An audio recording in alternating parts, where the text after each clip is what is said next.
उत्तर प्रदेश के महाराजगंज में निषाद पार्टी के सक्रिय कार्यकर्ता और प्रदेश सचिव धर्मात्मा निषाद ने आत्महत्या कर ली है। धर्मात्मा निषाद ने कैबिनेट मंत्री संजय निषाद और उनके दोनों बेटों श्रवण कुमार निषाद और प्रवीण कुमार निषाद पर गंभीर आरोप लगाते हुए अपनी आत्महत्या का जिम्मेदार बताया है और रविवार को सुबह उन्होंने फेसबुक पर लंबी पोस्ट लिखकर अपनी आत्महत्या कर ली। धर्मात्मा निषाद ने फेसबुक पर लिखा कि 10 साल से मैं निषाद पार्टी से जुड़ा रहा। जितना समय मैंने पार्टी को दिया उतना तो अपने परिवार को भी नहीं दिया। मेरी लोकप्रियता देखकर इन लोगों की बेचैनी बढ़ने लगी। 2 साल से ये लोग मुझे कमजोर करने का प्रयास कर रहे हैं। इन लोगों की वजह से मुझे जेल जाना पड़ा। मेरा मन करता था कि इन सब को जान से मार दूं। जान से मारने की बात कर रहे हैं यहाँ पे धर्मात्मा निषाद, वो डॉक्टर कैबिनेट मंत्री और डॉक्टर संजय कुमार निषाद और उनके दोनों बेटों की बात कर रहे हैं कि इस कदर उनका उत्पीड़न किया गया कि इन्होंने जो है उनकी हत्या तक की सोच ली थी, लेकिन उन्होंने ऐसा कदम नहीं उठाया। फिलहाल धर्मात्मा निषाद का परिवार जो है धरने पे बैठा है। अभी तक अंतिम संस्कार नहीं किया गया है और इंसाफ की मांग की जा रही है। पुलिस बल तैनात है और उस पूरे क्षेत्र में लोगों का जमावड़ा लगा हुआ है धर्मात्मा निषाद के घर पर, और ये एक बड़ा मामला जो है बन गया है। इसमें राजनीतिक पार्टियां भी सक्रिय हो गई हैं क्योंकि आरोप बड़ा है। एक कैबिनेट मंत्री पे आरोप है, उनके दोनों बेटों पर आरोप है जो कि पूर्व सांसद भी रह चुके हैं। तो मैं जो फेसबुक पोस्ट आखिरी उन्होंने अपनी सुसाइड में लिखी धर्मात्मा निषाद ने, मैं उसको वर्ड टू वर्ड आपको पढ़ के सुनाता हूँ कि क्या लिखा उन्होंने अपने आखिरी संदेश में। धर्मात्मा निषाद ने, मैं अपनी जिंदगी की लड़ाई हार गया, यह मेरी आखिरी संदेश। आज बहुत कुछ सोचने समझने के बाद मैंने ये फैसला लिया है कि दुनिया मेरे किसी काम की नहीं है। मैं अपनी क्षमता के हिसाब से जितना लोगों की मदद कर सकता था उतनी मदद करने का प्रयास किया। कई बार तो अपनी क्षमता के ऊपर जाकर लोगों की मदद की। इस कारण मेरे हजारों राजनीतिक और सामाजिक दुश्मन बने।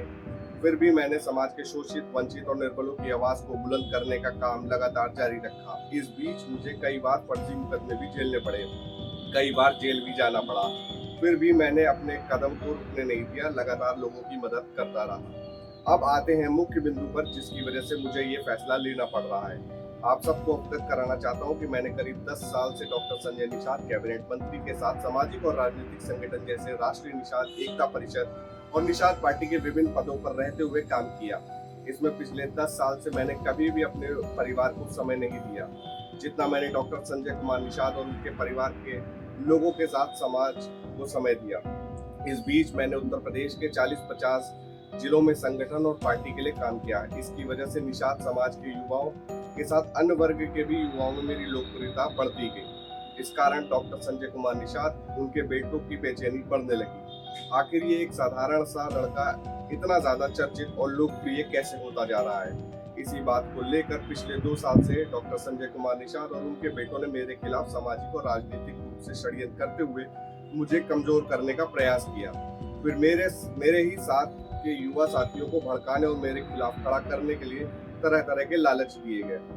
मेरी टीम के साथियों को फर्जी मुकदमे में फंसाने का प्रयास करने लगे। मनीष निषाद नाम के एक लड़के को मेरे खिलाफ भड़काकर मुझसे मारपीट करने के लिए उकसाया गया। इस कारण मुझे मनीष निषाद को मारना पड़ा था। उसको मैंने ऑन कैमरा मारा था क्योंकि उसने मेरे दुश्मनों के साथ मिलकर मेरे घर पर आकर मेरी माँ बहन के साथ गाली गलौज और मारपीट की थी। इसमें मेरे एक बहुत करीबी दोस्त जयप्रकाश निषाद का हाथ था।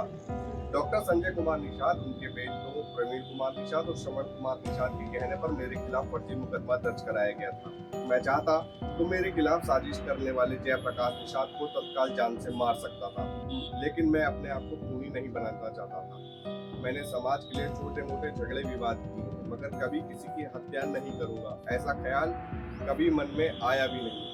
लेकिन इसी बीच पनियरा थाने के अंतर्गत आने वाले बैदा गांव निवासी गुलशन निषाद की हत्या कर दी। पुलिस इस मामले को लेकर कुछ राजनेताओं के दबाव में आकर दुर्घटना दिखाकर मामले को दबाने का प्रयास करने लगी। तब मैं मौके पर गया। एडिशनल एसपी को मौके पर बुलाकर पीड़ित परिवार की तरफ से हत्या की शिकायत दिलवाई। इस मामले में भी मेरे खिलाफ डॉक्टर संजय निषाद और उनके बेटों ने झूठा केस दर्ज करा दिया। तब मुझे जेल भी जाना पड़ा। जब मैं जेल से छूटकर बाहर आया तो फिर लोकसभा चुनाव में मेरा समर्थन पाने के लिए संजय निषाद और उनके बेटों ने मुझसे बातचीत करना, मिलना जुलना शुरू कर दिया। इस बीच मेरे आवास पर डॉक्टर संजय कुमार निषाद के छोटे बेटे श्रवण कुमार निषाद आए और माफी मांगी। कहने लगी कि मेरे खिलाफ उनके परिवार के किसी सदस्य ने पैरवी नहीं की, जो भी किया वह जयप्रकाश निषाद ने किया था। फिर मैंने जयप्रकाश निषाद से पूछताछ की तो उसने भी कसम खाकर कहा कि उसने जो भी षड्यंत्र किया सब डॉक्टर संजय कुमार निषाद, प्रवीण कुमार निषाद और श्रवण कुमार निषाद के कहने पर किया। ये सब सुनकर पहले तो मेरे मन में ख्याल आया कि मैं इन सबको जान से मार दूं, जिन्होंने मेरे खिलाफ षड्यंत्र किया है। फिर दिल ने कहा कि नहीं यार, ऐसा करके मुझे तो संतुष्टि मिल जाएगी, लेकिन मैं हत्यारा बन जाऊंगा। इसलिए मैंने बहुत कुछ सोचने के बाद यह निर्णय लिया कि इस बेरहम और एहसान फरामोश दुनिया से दूरी बना लेना चाहिए। मैं अपने परिवार और पत्नी से भी क्षमा चाहता हूँ कि उनको भी मैंने समय नहीं दिया, अपनी फूल जैसी बेटी को भी मैं समय नहीं दे पाया। मैं अपने निषाद समाज के सभी समाज सेवियों और राजनेताओं से आखिरी निवेदन करना चाहता हूँ कि आप लोग निषाद समाज के युवाओं के भविष्य को बचाने के लिए ठोस कदम उठाएं। साथ ही डॉक्टर संजय कुमार निषाद जैसे दूर व्यक्ति से समाज को छुटकारा दिलाने के लिए काम करें, क्योंकि जितना नुकसान निषाद समाज का अन्य दलों ने नहीं किया, उससे कहीं ज्यादा नुकसान डॉक्टर संजय कुमार निषाद और उसके बेटों ने किया है। संजय निषाद सिर्फ उसी के हो सकते हैं जो उनका तलवा चाटने का काम करता हो, जो अपनी इज्जत आबरू लुटाकर उनको खुश रखे। बस वही लोग उनके चहेते रह सकते हैं। जो मैं कर रहा हूँ इसका सबसे बड़ा कारण डॉक्टर संजय निषाद, उनके बेटे प्रवीण कुमार निषाद और श्रवण कुमार निषाद है। आप लोग मुझे क्षमा करिएगा और मेरे परिवार का ख्याल रखिएगा। मुझे माफ करना। मेरी माँ अंजलि भैया और दीदी। तो बड़े गंभीर आरोप लगाते हुए कैबिनेट मंत्री संजय निषाद और उनके दोनों बेटों पर जो है आरोप लगाया और उसके बाद धर्मात्मा निषाद ने आत्महत्या कर ली। इसके बाद जो है कई राजनीतिक पार्टियों ने जो लोगों ने संजय निषाद के इस्तीफे मांगने शुरू कर दिए और कार्रवाई की मांग करी सरकार से, लेकिन अभी तक फिलहाल कुछ हो नहीं सका। इसी बीच कैबिनेट मंत्री डॉक्टर संजय निषाद का इस पर बयान आया है कि धर्मात्मा निषाद उनके बहुत करीबी थे, वो एक पार्टी के सक्रिय कार्यकर्ता थे, वो ऐसा फेसबुक पोस्ट नहीं कर सकते, उनको किसी ने उकसाया है। इसके लिए एक जांच की जाए, निष्पक्ष जांच की जाए जिसमें सच बाहर आ सके।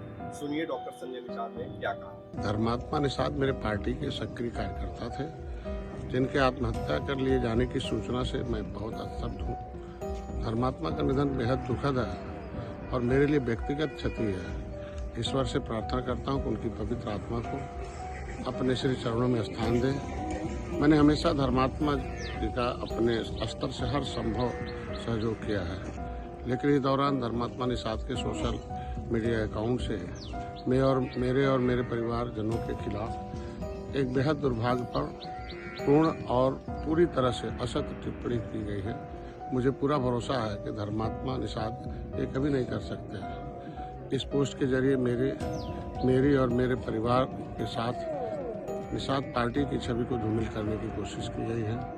इसलिए मैं इस पूरे मामले की निष्पक्ष जांच चाहता हूं, ताकि सच सामने आए कि आखिर धर्मात्मा ने किन परिस्थितियों में कदम उठाया है और किस व्यक्ति द्वारा ये पोस्ट कर सबकी छवि धूमिल करने का प्रयास किया गया।